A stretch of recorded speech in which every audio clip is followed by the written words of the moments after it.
Hey, this is Corey. This is Paolo. And we're from Trivium. You're watching us on Grasser Productions. Welcome to Grasser Production. Today we're interviewing Paolo and Corey from Trivium. Hi guys. How are you? How you doing? Pretty good. So you're touring through Europe and the UK at the moment. Yeah. How was the tour so far? What can you say? It's been great. We're about 2/3 of the way through. It's been flying by, so that's a sign that it's been going good. Mm-hmm. Show's been fun every night. Tonight's a sold-out show in Munich, so we're very stoked to be ending Silence in the Snow on such a high note. Yeah, absolutely. All right. Yeah, despite being on tour and playing a lot of shows, you also seem very interested in cultural things. Yeah. I saw posts that you also were visiting the Viking Museum in Oslo in Norway. So how important is community for you on the one hand, and on the other hand, maybe also having time on your own? Well, getting out and seeing things is always a nice kind of way to get away from everything. It can get very monotonous at the venue. You know, the setup, the sound check, it's the same every day. Yeah. It's not going to change. So getting out is definitely a good way to clear your head. Great way to see things, to learn about new stuff, to actually see the things you read about, to see the things you hear about on the news, you know, see it with your own eyes. And even at night too, when you have a chance to be able to just go out and hang out with people at the bars and stuff and meet local people. Mm-hmm.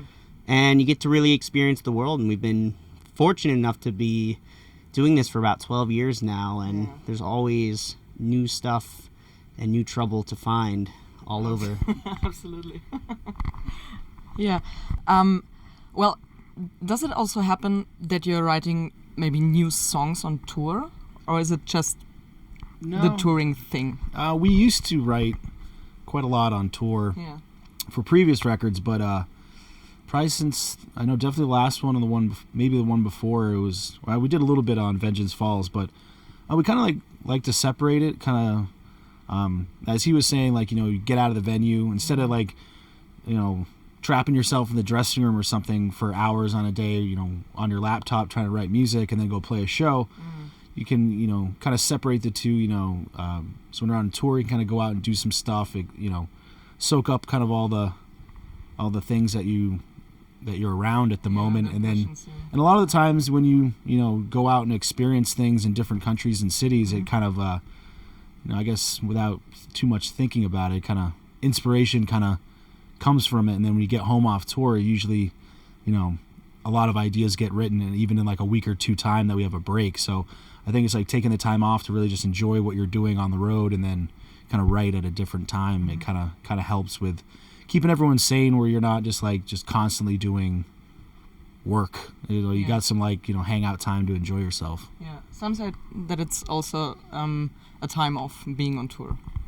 Yeah, well, it's like we spend a lot of time rehearsing and writing the music, and then you go in the studio is a lot of hours and a lot of work. So I guess like the fruits of your labor is once you get done the record and you put it out, it's just you get to go out and play it and perform it in front of people. So that's kind of like the payoff from all the hours of just, you know, locked in a studio or locked in your rehearsal room, just kind of, you know, fine-tuning all the music and getting it down, and then just going out and playing. It's the easy part once everything's all, you know, set in stone. So that's true.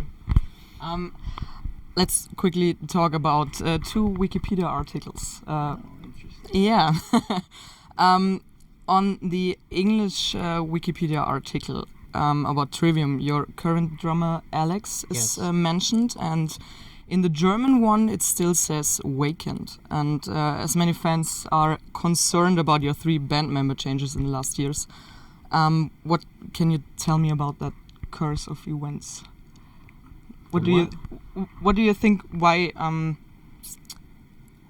does the German one still say vacant? Maybe Vacant, Paul. No, like vacant, like no one. Oh, vacant. Yeah. Oh, I thought you were pronouncing Von. I'm sorry. I was like, all right, maybe that's how they say it in German, but I don't know. I mean, Alex he's touring with us right now, and you know, we're not rushing into anything. We want to make sure he likes the situation, likes the songs. We're having fun touring with him. He's an incredible drummer, and once we get done with the touring, we'll see what happens next. The other guys, we just rushed into every situation, so we're not making the same mistake for a fifth time. We've decided to learn from our lessons, which is, give it some time, tour with the dudes, see how they actually are on tour, because that exposes a lot about people's personalities and playing. And, we're just kind of taking it as we go. Matt, Corey, and I have been doing this so long. We have a set way we like to do things. We're very demanding of each other and of ourselves and our playing and how we are on tour, and we expect nothing less from whoever is behind us on the kit. And thankfully, Alex is a super pro player, great person, he's crushing it live. So, a lot of experience. So, well, maybe we get to the next cycle, the German Wikipedia can update, and we'll have some news on that. For now, I don't know. It's up. Whoever writes Wikipedia in German can it wasn't me. They can write whatever they want. All right. Let's quickly switch to Sweden. As we already noticed, you're sometimes visiting the 2112 in Gothenburg in Sweden, and this restaurant was established by Peter and Björn from In Flames. How familiar are you with these guys? We've toured with them going back since 2005. We toured with them on Ascendancy. We toured with them during the Crusade. We toured with them during In Waves. So we've done a lot of touring in the U.S. and in Europe, multiple times. So we love those guys. That band was huge influence for the band early on. And it's just been great. We get to tour with one of our favorite bands and become friends with them. So we got along great with them. Every time we tour, we always have a blast. We just get along really well. And now it's just weird because there's so many of the guys that we've toured with so much that are not in the band anymore. But everyone's still friends, and it's always nice to see those guys because they're such great dudes. So I'm sure we'll hook up with them at some point in the future and do some more shows together, because we always just enjoy being on the road together. Yeah, absolutely. How would you therefore describe the northern countries compared to other European cities you played in? Is there any difference? Yeah, there's definitely differences between all the countries. In terms of the shows, kind of just depends. Sometimes you'll play one show, like even in Scandinavia, from show to show, it's a little different. It's not like everyone's the same in every city in Scandinavia. But, when they come into, like, the Trivium show, we try to get everyone as crazy as they're willing to go for the evening. So, in that regard, it's not too different. It's just different. I guess the day-to-day stuff we kind of notice, like how a venue is, or what logistics are like in a country. I guess that's something that we would notice, but for the average fan, it's a Trivium show anywhere in the world's kind of got a similar vibe. So if it's on a Friday or Saturday night and there's a lot more alcohol flowing, it gets a little more rowdy. So tonight should be pretty good since it's a Saturday. Yeah, it's Saturday, exactly. I'm sure there's people that have probably been at the bar for a couple hours pre-gaming for the show, so they'll be nice and ready to rock. Especially we are in Bavaria right now. Yes. Very well known for beer. Yeah, absolutely. All right. Let's talk about Trivium over the course of time. So from where you started to that point you are right now, how much more can be achieved? Maybe in the next couple of years. There's still a lot to achieve. There's not really like a set endpoint of like we reach a certain type of venue and we're done. You can't really plan for how big a band's going to get. We can only kind of really focus on one album and a tour cycle at a time. So it's really just about, setting, you kind of have long-term goals, but it's mostly about the short-term goals of achieving what you would like in the long run. And obviously we want to grow Trivium as big as possible with the best music without having to sacrifice the music we love to write. So, it's really, the sky's the limit at this point. And we've definitely had moments where it's felt like we've broken through, or where it's stalled, or where it doesn't feel like we're going anywhere, and then something happens. So that happens throughout a career, and we're only 12 years into it, and you got bands pushing well into like 40 years now. So who knows where it can go from here. Yeah, it's just always the goal is just, everything we do, just keep growing.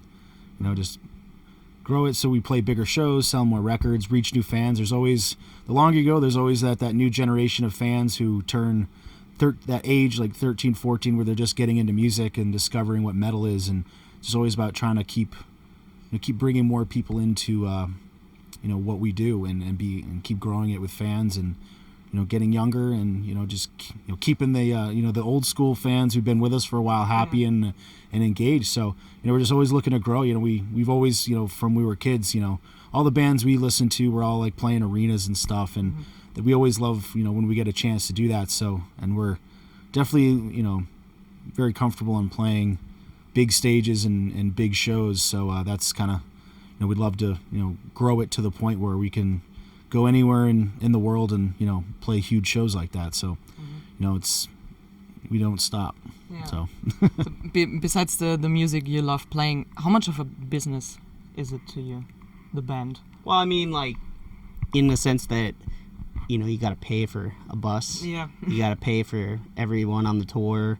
It is a business, but it's like, it's our hobby and it's our passion to play music. And I don't know, it doesn't feel like a corporate business or anything like that. And it's ours, and that's what makes it fun too. Like, the business side of it is ours. So I don't know, that's kind of part of the getting into music, like, I guess you can just solely, worry about writing music. But I mean, that is interesting to us too, that the music business side of stuff is important.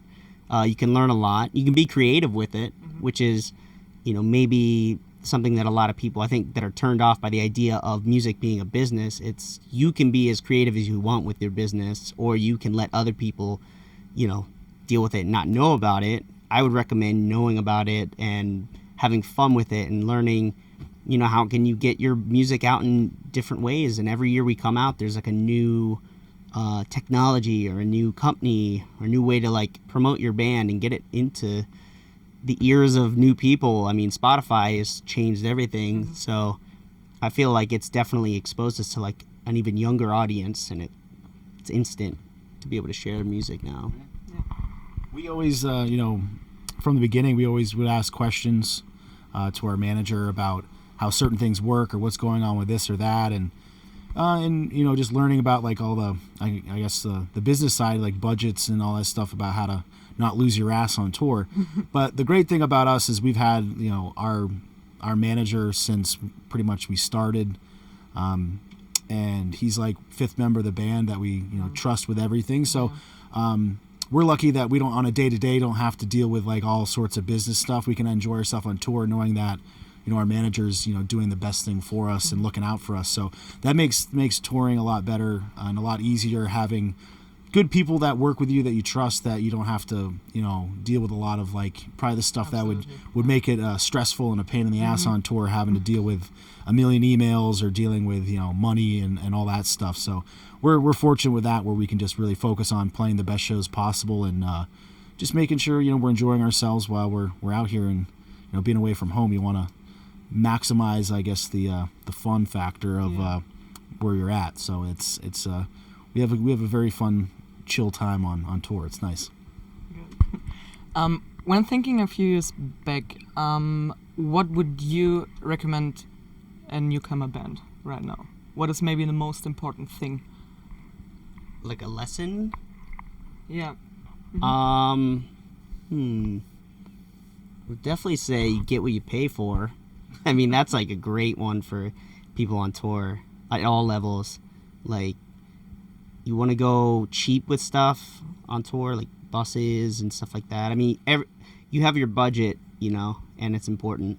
There's certain things you can sacrifice, and there's certain things you shouldn't sacrifice, which is like quality of your show, the sound, the crew.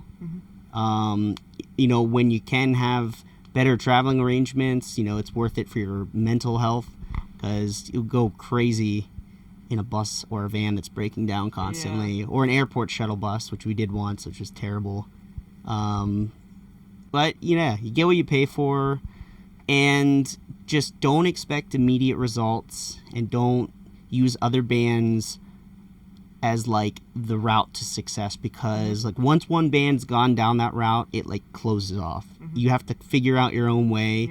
Don't judge your success by other people's, because it's different for everyone. And just focus and worry about your own music, and that's all you can hope for. The rest is kind of luck. But if you worry about your own music, something great might happen, and you'll feel better and more accomplished having worried about your own stuff and not others. Yeah. Is there something you want to add to that? I think an important thing, I know a lot of bands nowadays, because technology makes it easier, is you make a whole record without having to rehearse as a band. And I think, at least for us, I recommend that bands, get a rehearsal spot and jam together, play, learn how each other play, their styles, their quirks and everything, so you're like very locked in tune with your band. So when you play live, it's very organic. And there's so many bands that never even rehearse before they make the record, because they do everything separately, and they go out on tour, and it just doesn't seem very natural when they play live, or it takes them a long time to kind of figure out how to like play as a band and sound like their playing's really meshed together. And I think, especially with us writing, like when we get into a room together and start jamming on songs, like so much cool stuff happens from just creatively bouncing ideas off each other in a room, and just, being very spontaneous with just writing stuff on the spot that becomes like such a big, important part of like the song or the record, that you wouldn't be able to get it if you're just sitting in front of your laptop, like programming or just recording by yourself. So I think that element of why so many old school bands are so important nowadays, and also still are relevant, and still, people are very passionate about it, because it sounds very real and very energetic, and there's like a vibe to it that you can't get from being very sterile on a laptop. So I think a lot of people you just need to jam. Like, if you just started playing guitar or whatever instrument you play, even if you're not that good, find someone who plays drums or find someone who plays guitar and play with them and jam, because that being able to improvise and just jam with people, I think it really helps with your musical growth, and you'll be able to do a lot more things with songwriting and just in general with your playing than if you're just so closed off by yourself or just jamming to a loop on a computer. I think there's the human factor of music is still really important, that I think a lot of bands don't really utilize quite as much as they should. So jamming improves your skills. Absolutely. Yeah. All right, guys. Last question for today. What else can we expect from Trivium in 2017? Well, once we're done with this tour, pretty much the only thing we have planned for this year is August festivals. So we'll be at Vaken, a couple of the other festivals that have been announced, and there'll be a couple off dates probably in between all those. So that's pretty much it at this point. Nothing else on the horizon. Once we finish the tour, we'll start talking about new music and figure out where to go from here. All right. That's it. So, thanks for taking your time, guys. Thank you. Bye-bye.